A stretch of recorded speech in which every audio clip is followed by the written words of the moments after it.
আজকের রান্নাটা কিন্তু একদমই আমি করব না। তোমরা ভিডিওতে যে হাতটা দেখছো, আশা করছি তোমরা হাতটা দেখে বুঝেই গেছো।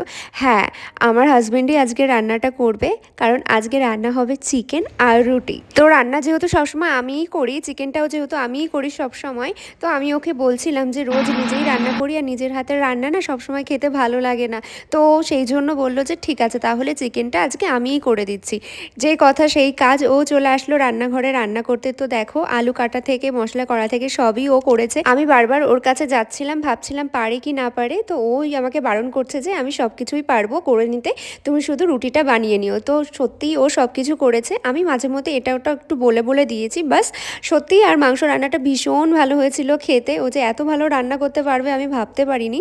আর সাথে রায়তা বানিয়ে নিয়েছি, আর ছিল ঘরে মিষ্টি, তো মিষ্টিটাও নিয়ে নিয়েছি। আর রুটিটা স্পেশালি করেছিলাম আজকে চালের আটা দিয়ে। তো রান্নাটা করে দেওয়ার পরে বললো প্লেটটা তুমিই সাজিয়ে দাও। তো প্লেটটা আমিই সাজিয়ে দিলাম। তো কেমন হয়েছে দেখে জানিও। আর মাংসটা তো সত্যিই ভীষণ ভালো হয়েছে। তো চলো আজকের মতন টাটা, দেখা হবে আবার পরে নতুন একটা ভিডিওতে।